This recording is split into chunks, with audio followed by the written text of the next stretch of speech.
আসসালামু আলাইকুম everyone, welcome to my channel. যদি আমার এই ভিডিওটি আপনাদের ভালো লেগে থাকে তাহলে অবশ্যই লাইক, শেয়ার এবং সাবস্ক্রাইব করতে ভুলবেন না।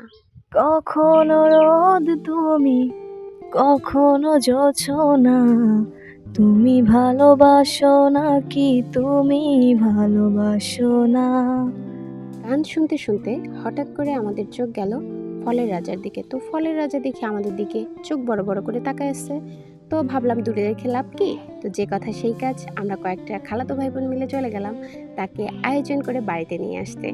তো তাকে আয়োজন করে নিতে যাওয়া হইলো এবং নিতে গিয়ে তাকে আমরা পছন্দ করে সব থেকে সুন্দর সুন্দরভাবে নিয়ে চলে আসলাম। এরপর আমাদের শুরু হয়ে গেল তাকে সাজানোর সেই আয়োজন।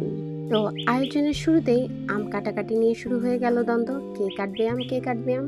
তো যেহেতু আমি বড়, তো আমি ভাবলাম ঠিক আছে রে, তোরা আর মারামারি করিস না, আমি কাটতেছি। তো নিজ দায়িত্বে আমি আম কাটাকাটি শুরু করলাম। তো কাটাকাটি শুরু হয়ে গেল। ইতিমধ্যে একটা আম কাটা হয়ে গেল, এবং সেটা রাখাও হইলো। তো এরপরে আবার আম কাটাকাটি হচ্ছে। যেহেতু অনেকগুলো আম, কাটতে তো হবেই। কাটতেছি কতগুলো আম। তো আমগুলো কিন্তু আবার কাঁচা মিঠা আম ছিল, একদম যে টক সেটা কিন্তু না। আমগুলো খেতে মাশাআল্লাহ অনেক টেস্টি ছিল। যাই হোক, আমার তো কথা বলতে গিয়ে আবার জিভে জল চলে আসতেছে।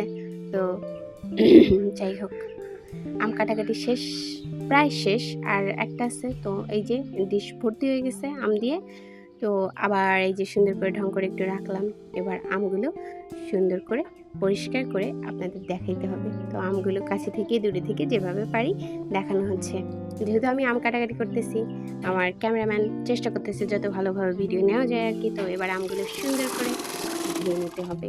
তো সেই জন্য আমরা পরিষ্কার বালতিতে একদম হাফ বালতি পানি নিয়ে সবগুলো আম ঢেলে দিলাম সেই বালতির মধ্যে, এবং বালতির মধ্যে ঢেলে দেওয়ার পরে আমগুলো ধোয়া হচ্ছে সুন্দর করে, যেন আমের গায়ে কোনো কষ না থাকে। কারণ আমের কষ থাকলে তো আর আম খাইতে মজা লাগবে না। তো পরিষ্কার করে ধুয়ে নিয়ে আমগুলোর মাঝে যে আমের কুইগুলো ছিল সেগুলো আমরা ফেলে দিয়ে এবারেই তো গ্রেটারে আমরা ওটাকে কুচি কুচি করতেছি। তো আমি যেহেতু একা একা কুচি কুচি করতেছি, তো আমার বোনরা বলতেছে, ভাইরা বলতেছে যে আপু থাক, আমরা একটু কুচি কুচি করি। আমি বললাম না, আমি আজকে নিজ দায়িত্বে তাদেরকে আম মাখায় খাওয়াবো, তোরা একদম টেনশন করিস না। তো ইতিমধ্যেই আমার আম কুচি কুচি করা হয়ে গেল। এবার আমটাকে সুন্দরভাবে মাখানোর পালা। তো প্রথমে নিয়ে নিলাম বাটিতে কিছু তেঁতুল, পোড়ানো শুকনো মরিচ এবং পরিমাণ মতো লবণ। এবার এই তিনটাকে সুন্দর করে মিক্স করার পালা। তো আমি শুরু করে দিলাম, মরিচগুলো সুন্দর করে হাত দিয়ে গলাচ্ছি।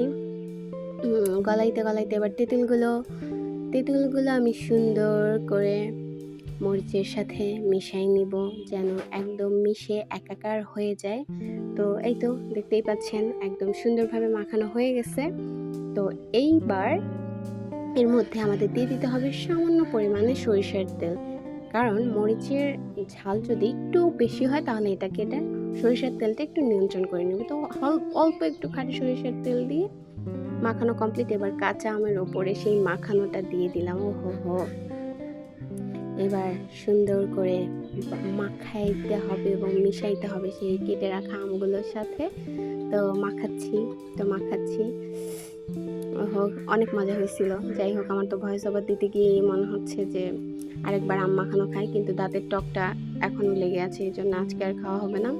তো এই যে আম মাখানো ডান। এবার আমটা টেস্ট করার পালা, আসলে কেমন হইলো খেতে। আপনারা অনেকেই বলতে পারেন আসলে চিনি কেন দিলাম না। চিনি দিয়েছি লাস্টের দিকে, সেটা আপনারা দেখতে পাবেন। তো আমরা যেহেতু প্রথমে একটু একদম টক করে খেতে চাচ্ছিলাম, তাই প্রথম দিকে একদমই চিনি দেওয়া হয় নাই। তো টক খেতে মাশাআল্লাহ ওহো এত ভালো লাগতেছিল, খুবই টেস্টি। তো টক খাওয়া শেষ, এবার ভাবলাম একটু হালকা টক মিষ্টি করে খাই। তাই এই যে এবার চিনি দেওয়া হইলো, এবং চিনি দেওয়ার পরে সুন্দর করে আবার মিক্স করলাম, মাখানোর পরে এবার আমরা খাচ্ছি টক, ঝাল, মিষ্টি তিনটাই একসাথে। ওহো, খুব টেস্ট হয়েছিল মাশাআল্লাহ। এবং আমরা সবাই অনেক মজা করে খাইলাম। খাওয়ার পরে আমাদের মনটা একদম সতেজ হয়ে গেল, এবং আমরা বসে ভাবতেছি কি খাইলাম, কি মজা। এরপর দেখি সামনে 2টা মুরগি মোরগ এবং মুরগি আমাদের সামনে দিয়ে হেঁটে গেল। তারপর দেখি একটা কবুতরও সুন্দর করে হাঁটাহাঁটি করতেছে। তো আপনাদের উদ্দেশ্যে সেটাই আপনাদের সামনে আবার দেখানোর চেষ্টা করলাম, তুলে ধরলাম যে আসলে গ্রামে থাকা কতই না শান্তি। অনেক দিন ছিলাম না, এগুলো সব কিছুই মিস করছি, কিন্তু এখন জীবনটা একদম সুন্দর হয়ে যাচ্ছে। Thanks for watching this video. Thank you so much everyone.